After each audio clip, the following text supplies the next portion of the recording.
नमस्कार. आपण चौथ्या अंकापर्यंत म्हणजे शेफालिका वृत्तांत यापर्यंत पाहिलेलं आहे आणि या नाटकामध्ये पुढे 5व्या अंकात जो स्वप्नप्रसंग दाखवलेला आहे त्या स्वप्नप्रसंगामध्ये खरीखुरी वासवदत्ता आणि स्वप्नात किंवा झोपेत असलेला उदयन यांचं एक सुंदर असा संयोग किंवा एक भास आणि खराखुरा वृत्तांत किंवा वास्तविकता याचा सुंदर असा मेळ याने घातलेला आहे. उदयनराजा आपण पाहिला की जेव्हा विदूषक त्याला विचारतो की तुला पद्मावती प्रिय आहे का वासवदत्ता, तेव्हा तो म्हणतो की वासवदत्ता ही प्रिय आहेच, पद्मावती ही गुणयुक्त आहे, सुंदर आहे, परंतु वासवदत्तेनं जे माझं हृदय काबीज केलेलं आहे आणि ते माझं हृदय कोणीही हिरावून घेऊ शकत नाही. पद्मावतीबद्दल मला नितांत आदर आहे आणि अगदी प्रेम आहे असे जरी नाही म्हटले तरीही तो तिचा अनादर कुठेच करत नाही. आणि या त्याच्या वृत्तीमुळे, या त्याच्या दृष्टिकोनामुळेच पद्मावतीला बरं नाही हे कळाले तेव्हा तो लगेचच तिची काळजी करतो. इकडे वासवदत्ता देखील तिला बरं नाही हे कळाल्यानंतर तिचा लेप आणावा यासाठी काळजी करते आणि धावाधाव करते. आणि उदयनराजा समुद्रगृहामध्ये पद्मावती आहे हे कळाल्यानंतर तिथे येतो आणि तिथे पद्मावती दिसली नाही म्हणून त्याला वाऱ्याच्या झुळूकमुळे झोप लागते आणि तो तिथे झोपी जातो. पद्मावतीच्या आजाराची हकीकत जशी उदयनाला बेचैन करते तसे वासवदत्तेलाही वेगळाच हळवेपणा तिला त्यामुळे जाणवतो आणि यामुळे पद्मावतीचे साधे डोके जरी दुखू लागले तरी तिच्या मनात, वासवदत्तेच्या मनात एक विलक्षण व्याकुळता निर्माण होते आणि ती ते लेप घेऊन तिकडे येण्याची घाई करते. इकडे वासवदत्तेच्या विचारामध्ये तो तिला आठवत त्याचे डोळे लागतात आणि झोप लागते. तिला तो वीणा शिकवित असे. ते शिकवताना काही वेळा वीणाच्या तारा छेडण्याचे विसरून ती त्याच्याकडे प्रेमभराने टक लावून बघत राही. तेव्हा तिची बोटे तारावर न पडता हवेत फिरत राहत. हे रमणीय दृश्य त्याच्या स्वप्नातही आज सत्य असल्यासारखे त्याला दिसत असते.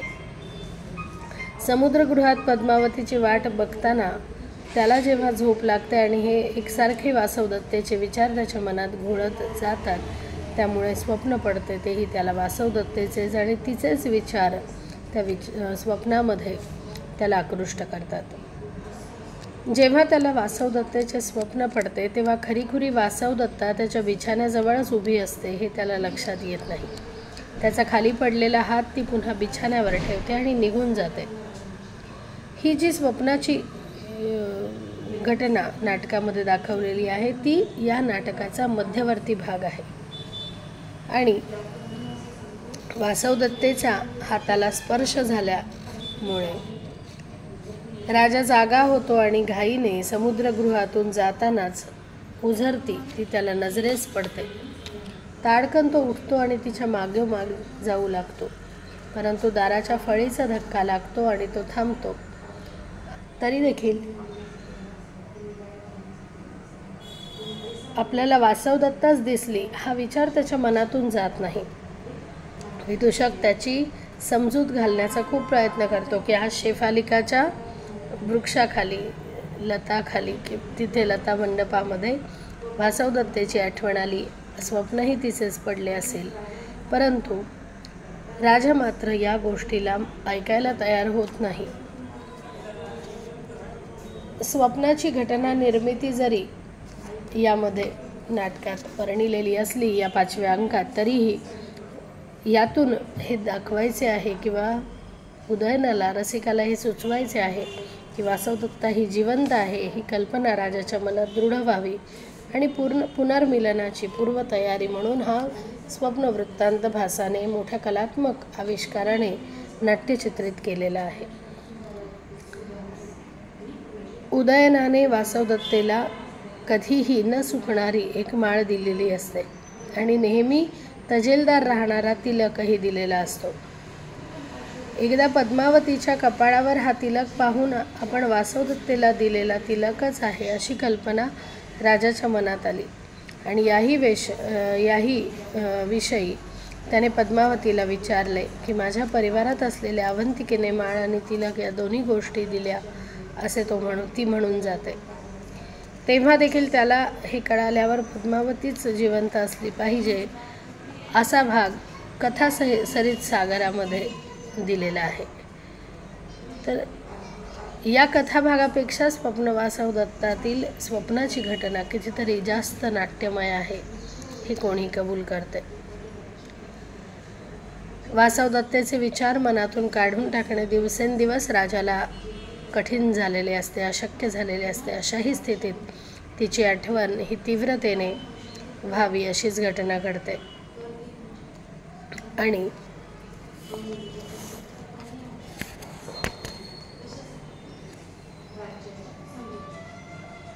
घोषवती वीणा राजाला अतिशय प्रिय होती. प्रद्योताच्या तावडीत सापडून तो कैद झाला तेव्हा त्याची ही आवडती वीणा प्रद्योताला मिळाली होती. प्रद्योताने ती वासवदत्तेला दिली. पुढे राजा तिला वीणा शिकवू लागला. अशा तऱ्हेने ती वीणा वासवदत्तेच्या स्मृतीशी निगडीत होती. ही वीणा एका माणसाला नर्मदेच्या तीरावर दर्भाच्या बेटात सापडते. तो ती राजपुढ्याच्या पुढच्या भागात छेडीत बसला असता. हा आवाज घोषवती वीणाच्या आवाजासारखा आहे असे राजाला पक्के वाटते आणि त्या माणसाने वीणा राजाकडे पाठवली आणि ती दिसता क्षणी ती घोषवती आहे ही राजाची खात्री होते आणि त्याच्या ठिकाणी असलेली वासवदत्तेची आठवण ताजेतवानी होऊन ती व्यथा तीव्र होते.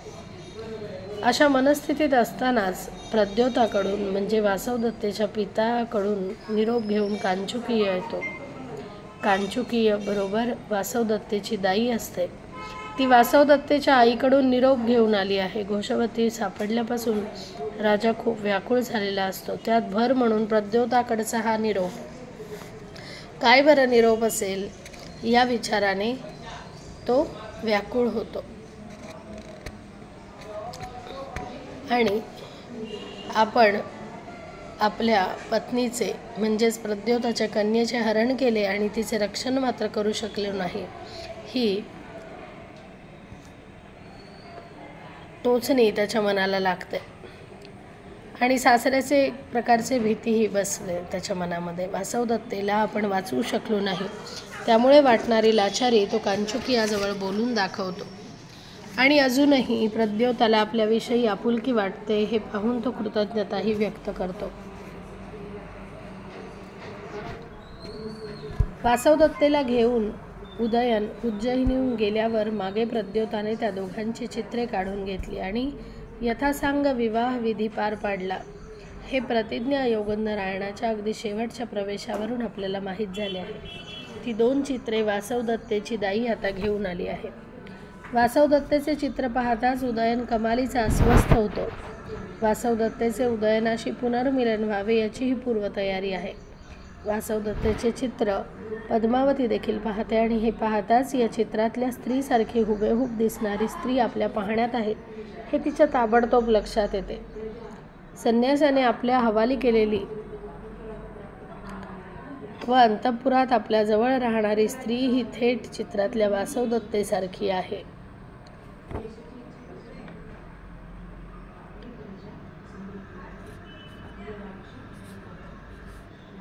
असे म्हणून ती वासवदत्तेला आणण्याच्या बेतात आहे. तोच संन्यासाचा वेश धारण करणारा योगनारायण तेथे येतो आणि आपली बहीण परत मागू लागतो. पद्मावती